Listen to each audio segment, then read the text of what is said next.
I went to my client house and she wanted her hair in this beautiful braid style updo.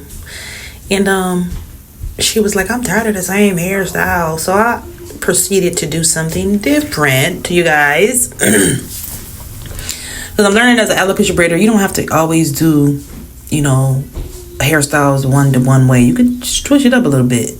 This is still an updo, but it's just a little bit of twist to it. Anyway, went over my client house. She was trying to get me drunk. Y'all know I don't drink. I'm a non-drinker, right? I get high off of life, right? Anyway, I did ended up taking a little, I don't even know what was a drip. And just to taste it, it was jalapeno something. I'm like, oh yeah, no, I would never, ever, ever. Anyway, she made this amazing chili, y'all. This chili was so good. She made it with deer meat.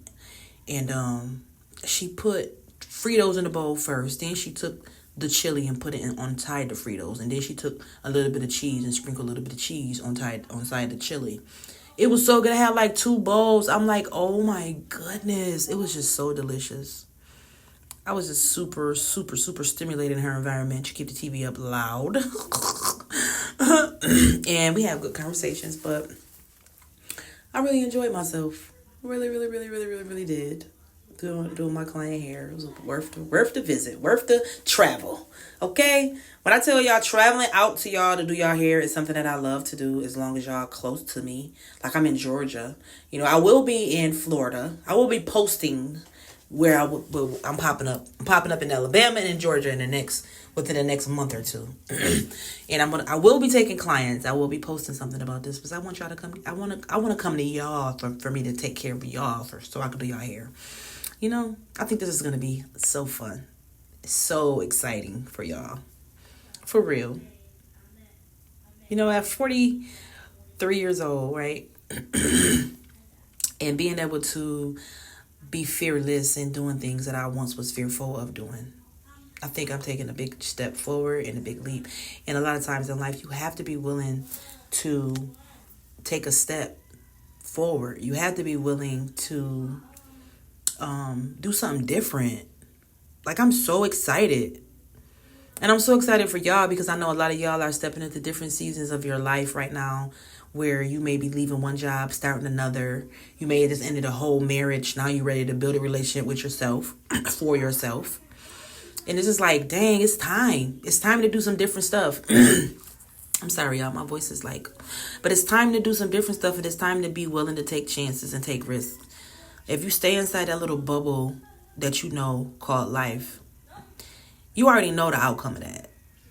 Why not do something different and get different results? Why not try something new that can stimulate you in a new way so that you can learn? Because we are really here on this planet to evolve, not just survive and be in a survival energy. No, but to live, to love life.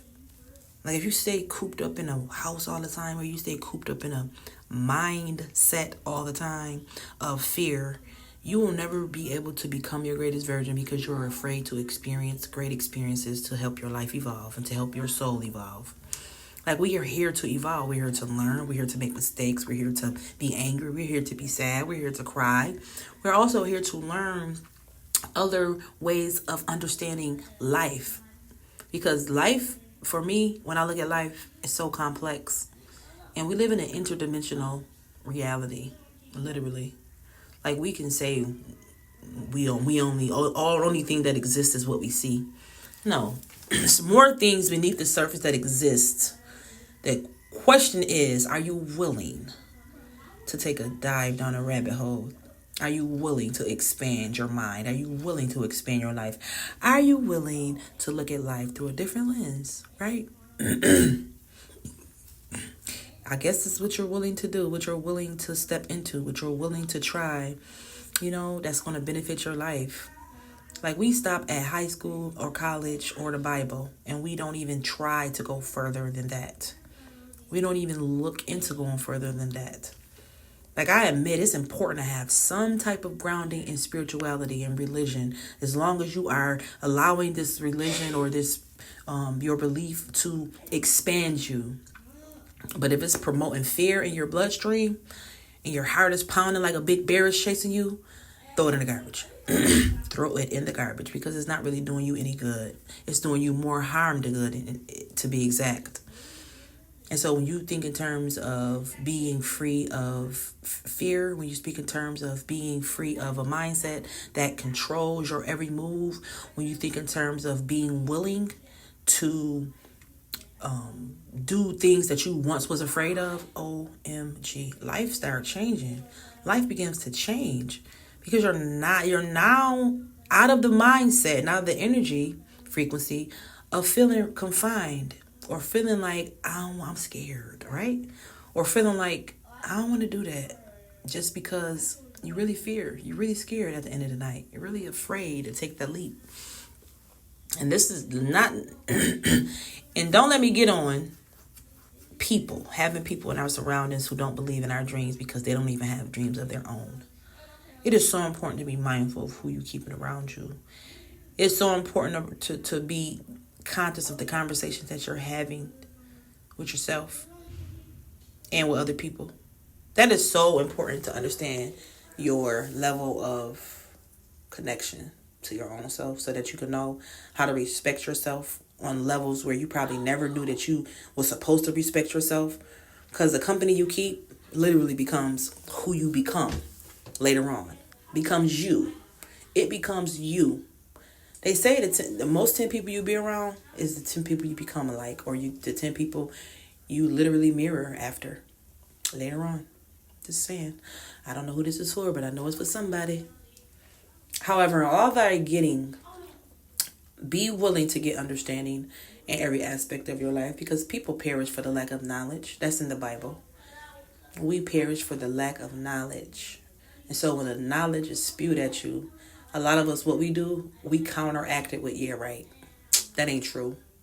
Because we be so caught up in our own paradigm, in our own state of mind, believing one thing, when we truly should be opening ourselves up to gaining the truth of the thing. Not just going with one thing. You know? Seriously. Like when you go to the shopping store and you want some chocolate, you got a variety of chocolate to pick from. You don't just got one piece of chocolate to pick from, or one kind of chocolate to pick from. You got a variety of chocolate. Seriously. So you got to give that and feed that analogy to every aspect of your life.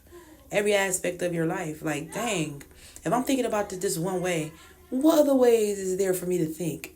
If I'm doing this thing this one way, what other ways are there for me to do this one thing other ways, right? I'm just saying, because we don't challenge ourselves enough. Some of us feel like we don't want to challenge ourselves in that area because we're so used to being and doing the things we've been doing all our life. But I'm telling you, listen, you're never too old to try different things, and you're never too, as long as you're going to benefit from it in a healthy way, not a toxic way. And I'm not over here promoting toxicity, period. I'm over that part of my life. I'm definitely over here finding ways to make things work. For real, or help you guys, trigger you guys to want to do something different outside of the box of being comfortable. Period. This conversation not for everybody. But even Jesus didn't do things in a box. He never lived in a box. Never. Okay? He was traveling the world on his feet. You know, he was popping up in people's minds, and people was thinking about him spiritually. He was walking on water. You know, he was doing things that we are fully capable of doing only if we believed with faith. It was this movie I had seen. I don't even know the name of this movie, but this little boy was a couple, I think it was a couple miles. He was a couple miles from this mountain. But just down the street, up the street, you could see the mountain directly in front of him. And it was buildings on each side of the street. But he was standing right in front of this mountain. And he literally made the mountain move with his hand and his thoughts and his belief and his faith in the God that he believed in. Truly moved that mountain. I'm just saying, once you truly start believing in something that you truly had a problem believing in at first, OMG, life changes, y'all. Life changes, your mind changes, the way you look at things change.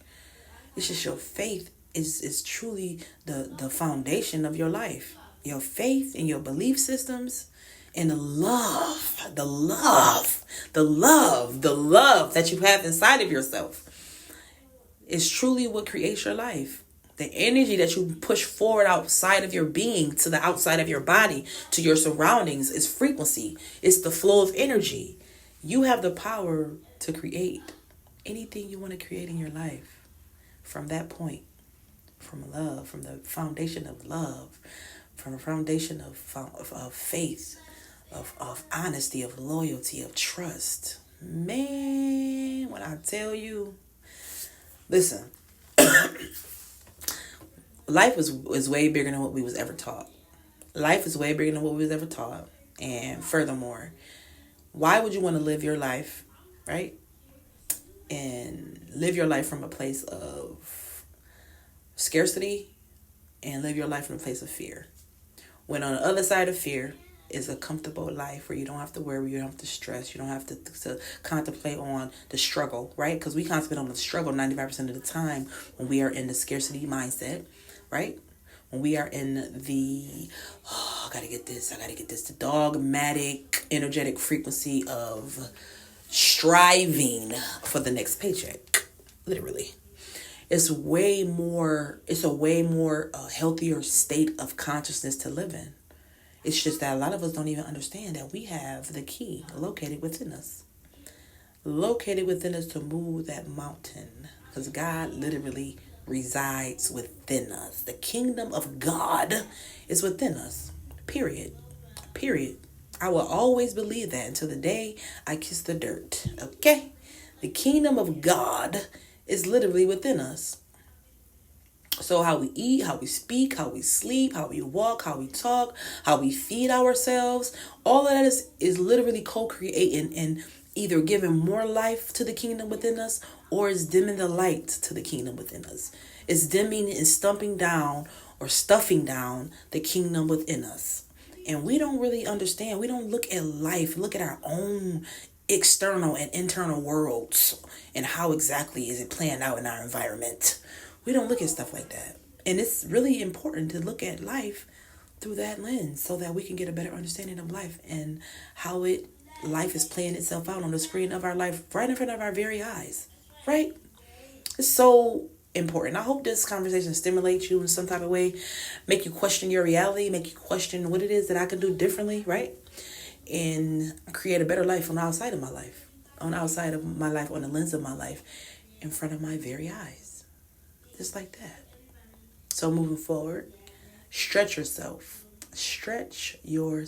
into believing that you can achieve anything you want to achieve, to believing that you can forgive anybody you want to forgive, because a lot of times when you don't forgive, it holds energy and it keeps you from living your best life. And we don't even know, by us not forgiving this individual that has hurt us, that has harmed us in some kind of way, only thing that happened is that we slow our own blessings down, literally. And while they're living their best life, right, we're living our life from the limits of what we have just experienced with this person. And they don't even deserve all that energy at all. So, call your energy back to you and live your best life. Okay, babes? Because life is too short. Literally, I think about this. I'm close to 50. I know it's up the street and around the corner in a couple states or cities away. But, however, it's still coming towards me. And the things that you don't do now, you're going to relive with regrets about later. It's important.